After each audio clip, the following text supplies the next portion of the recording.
حامدًا و مصلیًا خواتین و حضرات السلام علیکم ورحمۃ اللہ وبرکاتہ۔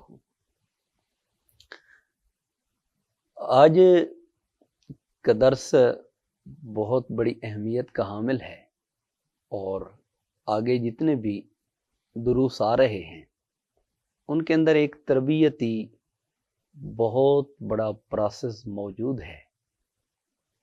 اگر ہم اپنی زندگی کے اندر ان چیزوں کو اوبے کرتے ہیں یا اپلائی کرتے ہیں تو بہت سے ایسے مشکل مراحل جو انسان اپنی زندگی میں نشیب و فراز کی صورت میں دیکھتا ہے ان کو آدمی آسانی سے طے کر سکتا ہے۔ آج کے درس میں خرگوش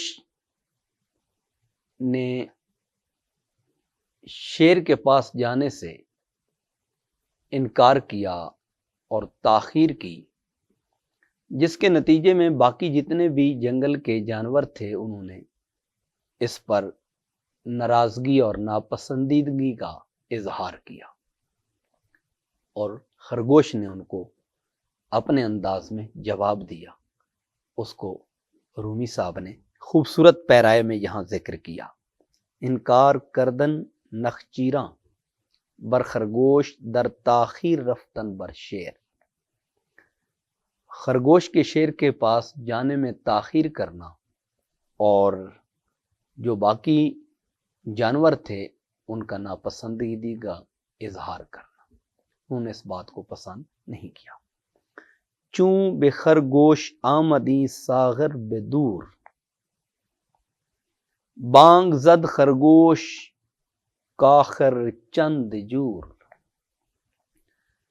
جب یہ ساغر دور میں خرگوش کے پاس آیا تو خرگوش چیخا اور کہنے لگا، آخر یہ ظلم کب تک روا رہے گا؟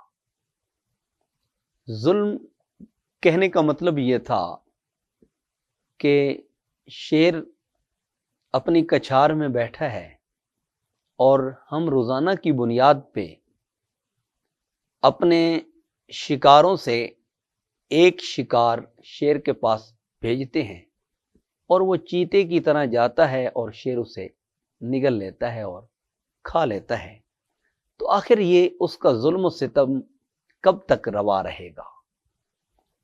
قوم گفتندش کے چندیں گاہ ما، جاں فدا کر دیم در عہد و وفا۔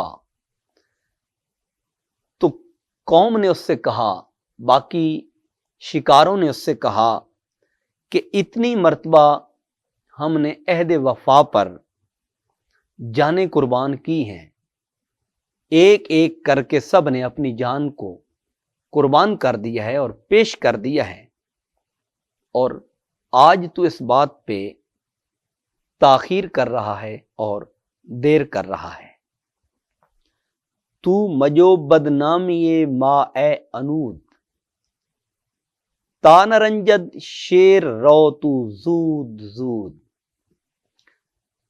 کہنے لگے کہ اے جھگڑا کرنے والے، اے ضدی خرگوش، تو ہماری بدنامی نہ چاہ اور ہمارے لیے شیر کے ظلم و ستم کو روا نہ کر اس انداز میں کہ ابھی تو ایک ایک کر کے ہم جاتے ہیں اور جان دیتے ہیں، جبکہ وہ کچھار سے نکل کر چراگاہ میں آئے گا تو سب کا جینا حرام کر دے گا۔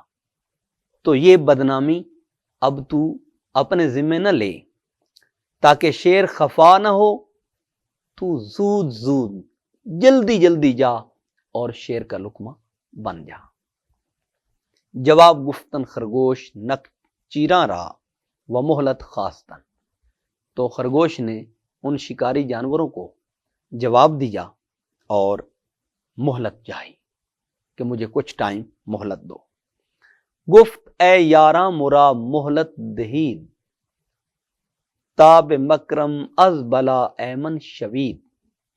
اس نے کہا، یارو مجھے کچھ ٹائم کے لیے مہلت دو تاکہ میری تدبیر کی وجہ سے تم ہر قسم کے خوف سے اور ہر قسم کے غم سے آزاد ہو جاؤ۔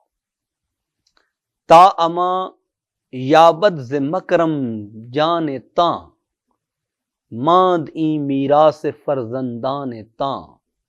کہنے لگا میری تدبیر ہے کہ تمہاری جان امان پالے اور یہ جنگل تمہاری اولاد کی میراث بنی رہے، اور جنگل میں صرف تم ہی رہو، یہ چیرنے پھاڑنے والا اور ظلم و ستم ڈھانے والا شیر جنگل میں باقی نہ رہے۔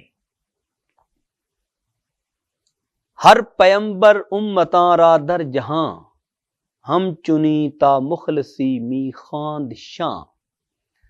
ہر پیغمبر امتیوں کو دنیا میں اسی طرح نجات، فلاح، کامیابی اور کامرانی کی طرف بلاتا رہا ہے، لہذا میں بھی اسی کامیابی کی طرف تمہیں بلانا چاہ رہا ہوں اور اس ظالم کا خاتمہ کرنا چاہ رہا ہوں۔ کز فلک با راہ بروں شودید بود، در نظر چون مردمک پیچیدہ بود۔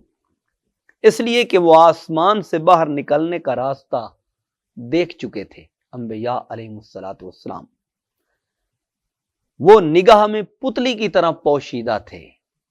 انہیں جو اللہ نے عزت، عظمت اور ہدایت کا سرچشمہ بنایا تھا، وہ ایسے ہے جیسے آنکھ میں ایک پتلی ہوتی ہے۔ مردمش چون مردمک دیدند خورد، در بزرگی مردمک کس راہ نبرد۔ انسانوں نے پتلی کو اپنی آنکھ میں چھوٹا سا سمجھا، اور انہیں جنہیں اللہ نے مینارہ نور بنا کر ہدایت کا ستارہ اور ہدایت کا سرچشمہ بنا کے بھیجا تھا، انہیں بھی انہوں نے آنکھ کی پتلی ہی کی طرح سمجھا۔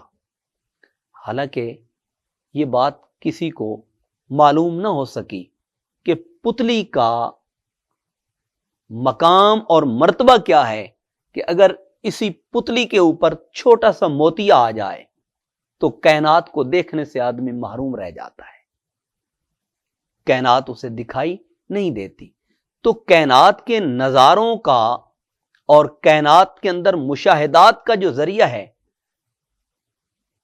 اس آفاق کے اندر، اس کائنات کے اندر، اس کائنات ارضی کے اوپر تخلیقات کے اندر آدمی اگر دیکھتا ہے، اس جانب توجہ کرتا ہے، تو اللہ تعالیٰ کی بہت سی صفات کا اور اللہ تعالیٰ کے بہت سے کمالات کا انسان انہی آنکھوں سے مشاہدہ اور ملاحظہ کرتا ہے۔ گویا شکاروں کی طرف سے جو خرگوش کو شیر کی جانب بھیجنے کا اہتمام کیا گیا اور انہوں نے اس کے اوپر انہیں بار بار کہا کہ آپ جلدی سے جائیں اور شیر کا لقمہ بنیں، تو خرگوش نے اپنے جواب میں کہا کہ میں تمہارے لیے اس راستے کو ہموار کرنا چاہتا ہوں، یا تمہارے لیے اس راحت، اس سکون اور اس آرام کا بندوبست کرنا چاہتا ہوں جس سے تم غافل ہو، جس کا تمہیں ادراک نہیں، اور ہمیشہ کے لیے تمہیں اس ظالم سے، اس جابر سے نجات دلانا چاہتا ہوں۔ تو یہاں اشارہ اس جانب ہے کہ وہاں پر بڑے بڑے جانور تھے، بڑے بڑے شکار موجود تھے، مگر اللہ تعالیٰ کی طرف سے عطا ہے وہ جس کو نواز دے، جس پر احسان کر دے اور جس کو نواز دے۔ جس طرح اللہ نے حضرت سلیمان علیہ السلام کی مجلس میں تمام پرندوں پر ہدہد کو فوقیت عطا کی اور ہدہد کو مقام اور مرتبہ عطا کیا۔ باقی بڑے بڑے پرندے تھے مگر ہدہد کو یہ شرف ملا۔ اسی طرح اللہ اپنے بندوں کو اپنی مغفرت کی طرف بلانے کے لیے اپنے ہی خاص بندوں کا انتخاب کر لیتا ہے جو انہیں ہدایت کی طرف بلاتے ہیں، جو انہیں نجات کی طرف بلاتے ہیں اور کامیابی کی طرف بلاتے ہیں۔ خرگوش در حقیقت اسی کامیابی اور نجات کی طرف بلانا چاہ رہا ہے، اگرچہ شکاروں کو ابتدا میں اس کا ادراک نہیں ہے۔ وما توفیقی الا باللہ۔